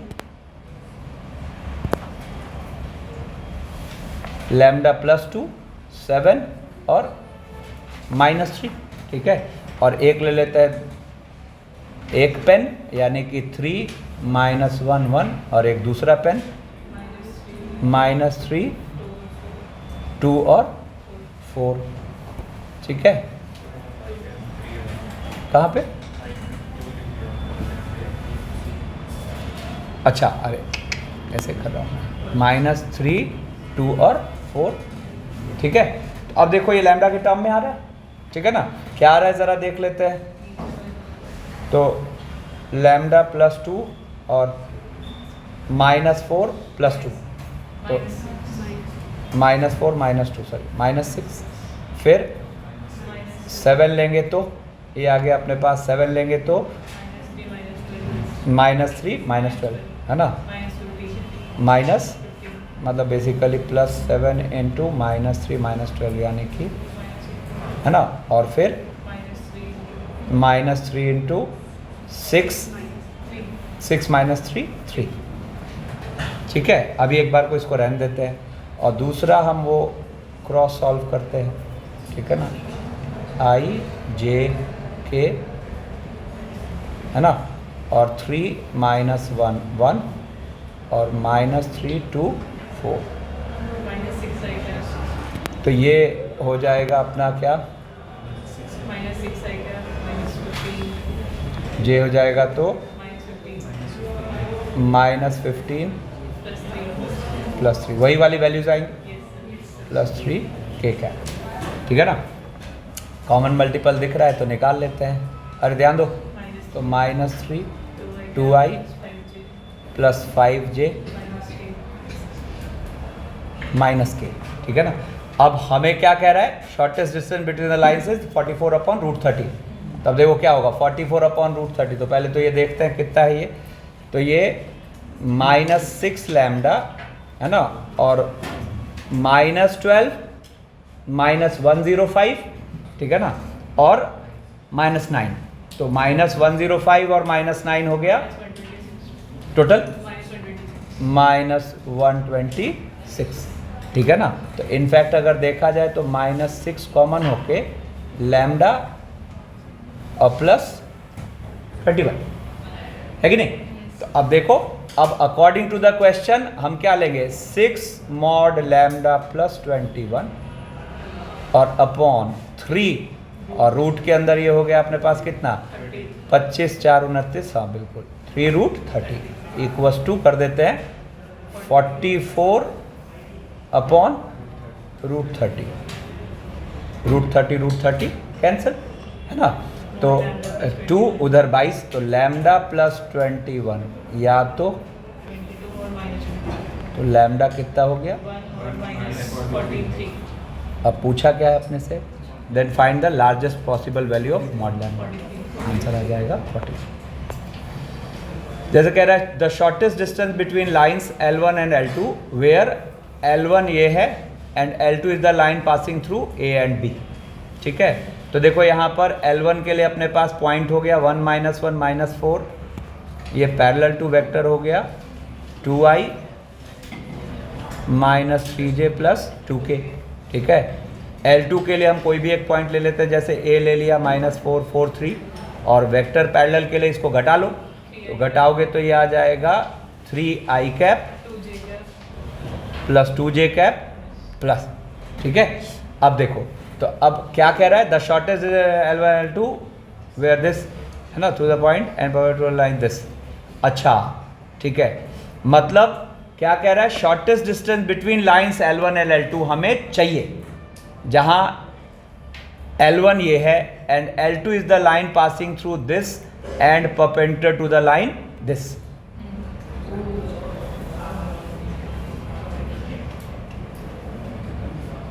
इसकी जरूरत कहां पड़ेगी, the shortest distance between lines L1 and L2 where L1 तो अपनी लाइन हो गई, L2 भी तो नोन है, तो अच्छा तो ये इसका मतलब इस डेटा का कोई मतलब है ही नहीं, ठीक है ना, कंफ्यूज करने के लिए, ठीक है ना। तो ये तो सीधा ही फिर निकलेगा, क्या होगा, एक डिटर्मिनेंट लेंगे, अब देखो ये सब भी बदमाशी है ना, क्या होगा, डिटर्मिनेंट लेते हैं तो क्या बोलेंगे, घटा दो, तो 5 -5 -7 और 2 है ना, और 3 2 0, ठीक है। अब देखो ये हो जाएगा, यहाँ से क्या 5 लोगे तो -4 लोगे तो अपने पास आ गया -4, फिर -5 लोगे तो 6 है ना, और -7 लोगे तो 4 और 9 13 है ना। तो ये हो गया अपने पास कितना -20 और -30 -50 और 91 -141, ठीक है। और नीचे ले लेते हैं ये अपने पास I J K 2 -3 2 और 3 2 0, तो I -4i +6, वही कोफिशिएंट कॉपी होगा, +13k, ठीक है ना। अब यहाँ पर हम जो अगर इसको h बोले तो h को क्या बोलेंगे, तो ये हो जाएगा अपने पास ऊपर तो 141 और नीचे हो जाएगा 16, 36 + 169 बोले तो देखो ये अननेसरी वहाँ कंफ्यूज कर रहा था, ठीक है। फिर देखो अब यहाँ वही बात आ गई जो मैं कह रहा था, equation of the line of shortest distance between the lines this and this, ठीक है। Equation of the line of shortest distance between the lines this and this. अब देखो तो मैं यहाँ क्या करूँगा, m के कोऑर्डिनेट्स, पहले तो देखो ये अपने वाली फर्स्ट वाली लाइन है, तो आप m के कोऑर्डिनेट्स अगर इसको यहाँ लैम्डा मान लो, तो इस वाली लाइन पर आप m को एक अननोन में मान सकते हो, ठीक है। तो आपने m के कोऑर्डिनेट्स मान लिए लैम्डा माइनस लैम्डा लैम्डा, है ना। और ऐसे यहाँ पर अगर म्यू बोल दो तो इस वाली लाइन पर आप n को मज़े से मान सकते हो। क्या मान सकते हो? n को मान सकते हो 0 + 1 यानी कि 1 और -2 म्यू -1 और म्यू, ठीक है। और अब हम फर्स्ट लाइन के पैरेलल एक वेक्टर पता है i - j + k, second line के पैरेलल एक वेक्टर पता है -2j + k। तो तुरंत यहाँ पे एक रफ वर्क करते हैं, i j k और 1 -1 1 0 -2 1, ठीक है। अब i कैप हो गया क्या, -1 + 2 1, फिर j कैप -1 और k कैप -2, ठीक है ना। अब अगर देखा जाए तो mn वेक्टर जो होगा वो इस वाले वेक्टर से क्या होगा, पैरेलल होगा। पैरेलल होगा, नहीं समझ आया? तो mn वेक्टर का जो dr होगा वो इसके साथ इक्वल रेशियो बनाएगा। तो अब mn वेक्टर का dr क्या बोलोगे, लैम्डा -1 और माइनस लैम्डा +2 म्यू +1 और लैम्डा माइनस म्यू।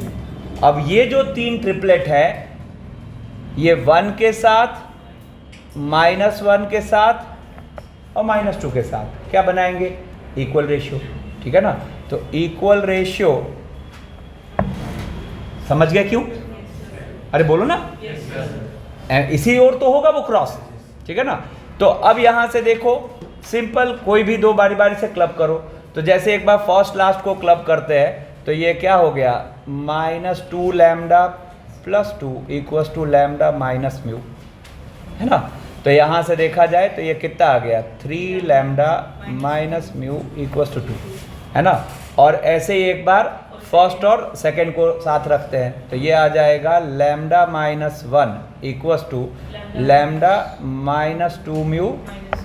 तो म्यू की वैल्यू क्या आ गई, अब म्यू की वैल्यू 0 आ गई तो देखो मस्त अपने पास देयरफॉर n के कोऑर्डिनेट्स आ गए। क्या आ गया, 1 -1 और 0, ठीक है। तो अब देखो, तो मैं यहाँ पर लाइन L की इक्वेशन लिखना चाहता हूँ, है ना। मान लो अपनी लाइन L है या लाइन ऑफ शॉर्टेस्ट डिस्टेंस, तो therefore equation of line of shortest distance. तो देखो, हमें जैसे ही लाइन की इक्वेशन चाहिए होती है तो हम क्या सोचते हैं, कोई मुझे उसके पैरेलल एक वेक्टर बता दे, उस पर एक पॉइंट बता दे। तो पॉइंट का रोल हमने n को दे दिया, m को भी दे सकते थे, ठीक है ना। पॉइंट का रोल हमने n को दे दिया, है ना। और वेक्टर का रोल ये अपने पास है ही, तो हम क्या बोलेंगे, तो ज़रा देखना, x - 1/1 = y + 1/-1 = z -0/-2। अब देखो, अपने ऑप्शन में यहां पर पॉइंट यही यूज हो ये जरूरी है क्या, बट अब अगर हम ये लाइन लिख चुके हैं तो हम वेरीफाई कर पाएंगे कि कौन सा ऑप्शन करेक्ट होगा। तो यहां बाई चांस आपको ये ऑप्शन बिल्कुल टैली कर रहा है, बट ये टैली करे जरूरी नहीं है। क्या टैली करना जरूरी है, ये इक्वी मल्टीपल होने चाहिए। पॉइंट को तो हम सेट कर लेंगे, अरे इस पे तो हजारों लाखों पॉइंट है ना, तो वहां ऑप्शन ने m या n ही यूज किया होगा ये जरूरी नहीं है, कोई भी यूज कर सकता है। बट क्या है, हम वो फिर रख के वो पॉइंट निकाल सकते हैं। हमारी बात समझे, ठीक है।